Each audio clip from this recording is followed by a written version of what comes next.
परमेश्वर धन्यवाद। इस दिन के लिए आपका हम धन्यवाद देते हैं। आपने अब तक हम सबको संभाल के रखा, उसके लिए हम आपको धन्यवाद देते हैं। पिता परमेश्वर, आज जब हम आपके वचनों से आज हम जब शेयर करने वाले हैं, पिता परमेश्वर, जितने भी सुनने वाले हैं, जितने भी देखने वाले हैं, पिता परमेश्वर, आज आप अपने वचनों से उन सबको अपने आशीष से भरिए, उनसे बातें करिए। पिता परमेश्वर, उनसे बातें करिए। धन्यवाद करते हैं, सारा आदर महिमा हम आपको देते हैं। पवित्र आत्मा, धन्यवाद यीशु मसीह के नाम से, आमीन, आमीन, आमीन। आज हम वचन देखते हैं भजन संहिता उसका 55 और उसका 22वां वचन, साम्स चैप्टर 55 एंड वर्स 22। अपना बोझा यहोवा पर डाल दे, वह तुझे संभालेगा, वह धर्मी को कभी टलने ना देगा। और इंग्लिश वाली बाइबल में लिखा है, cast your burden on the Lord and he shall sustain you. He shall never permit the righteous to be moved.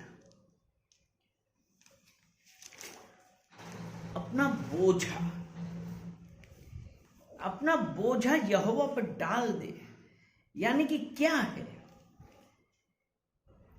क्योंकि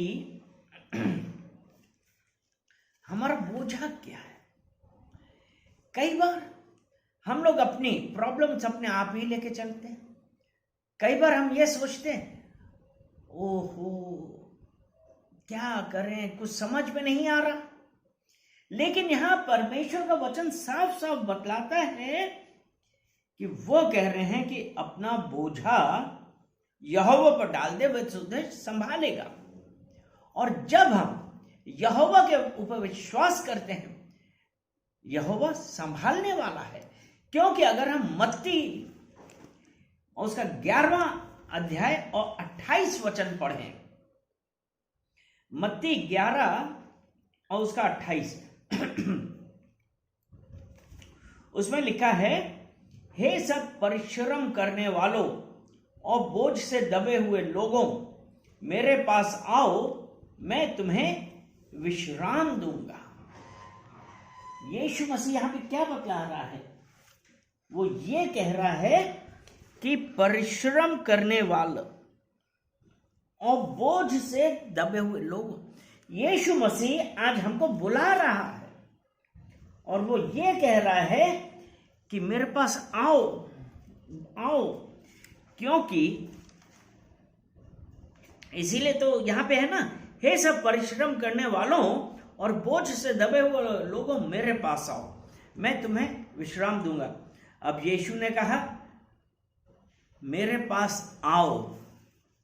अगर हम मत्ती उसका 4था अध्याय और उसका 19 वचन, उसका फर्स्ट पार्ट पढ़ते हैं, तो इसमें ऐसा लिखा है, यीशु ने उनसे कहा, मेरे पीछे चले आओ।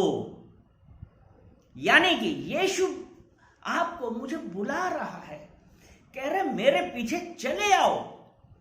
यानी कि बोझ से दबे लोगों,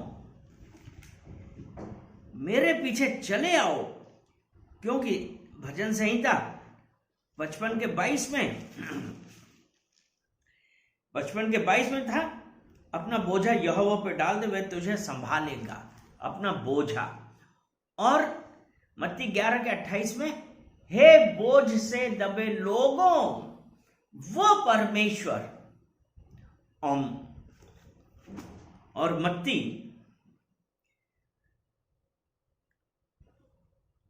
4 के 19 में उसने कहा, मेरे पीछे चले आओ। ये किनके लिए कह रहा है? हर अपने उस विश्वासी के लिए कह रहा है, मेरे पीछे चले आओ।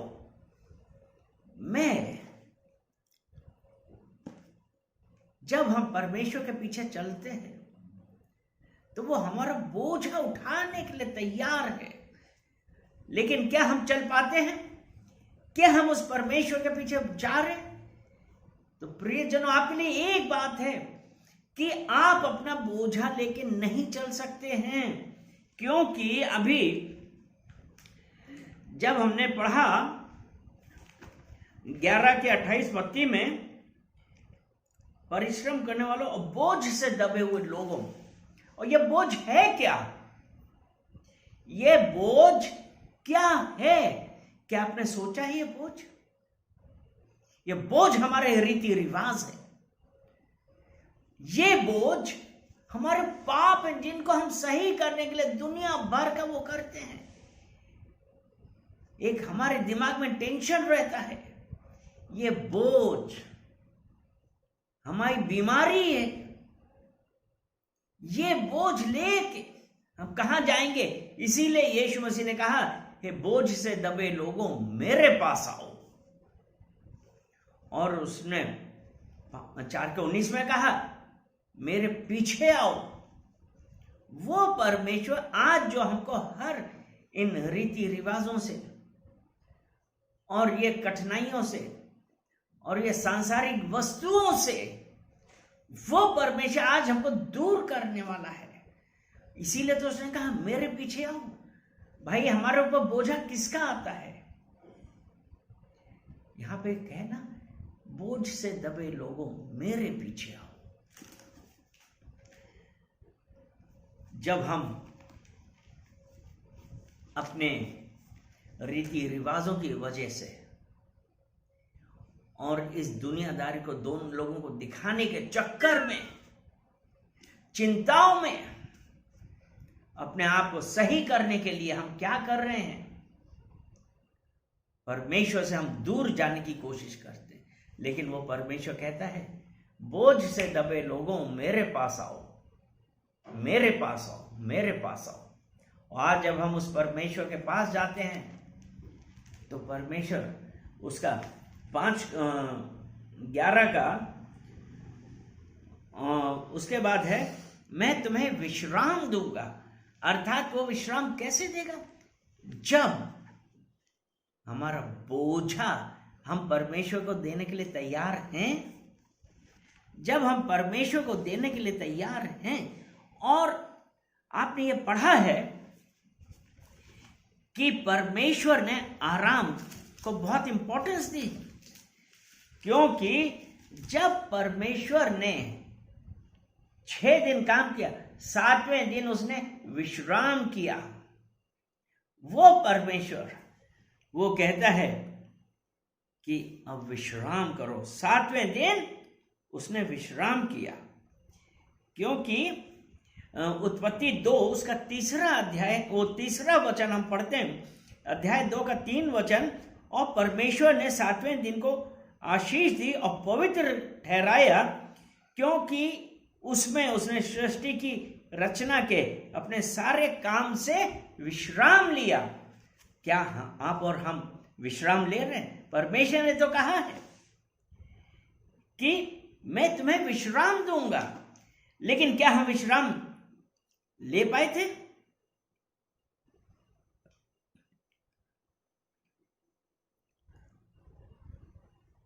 क्योंकि लेकिन हम परमेश्वर को वहां क्यों नहीं? हमारी डिसओबीडियंस के कारण। इसलिए अतः इब्रानी 4:9 कहता है, अतः जान लो कि परमेश्वर के लोगों के लिए सब्त का विश्राम बाकी है,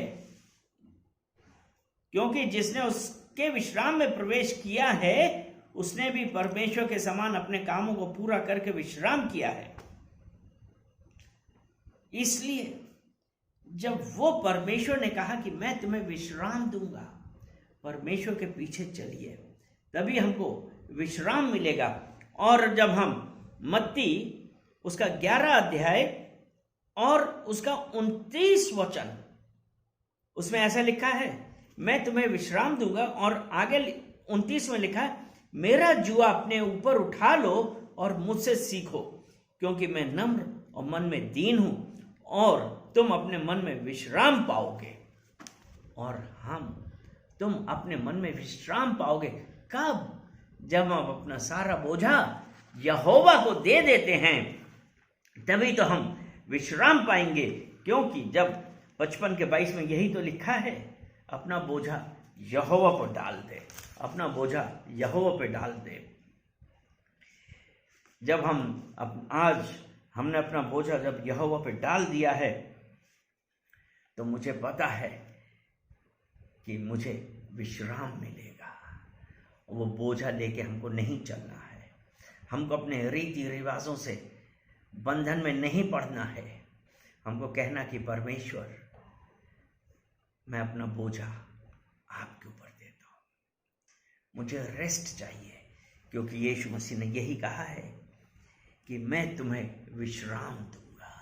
पिता परमेश्वर, मैं आपका धन्यवाद करता हूँ। सारा आदर महिमा हम आपको देते हैं इस सुंदर वचन के लिए, जिसमें आपने कहा है कि अपना सारा बोझा यहोवा पर डाल दे।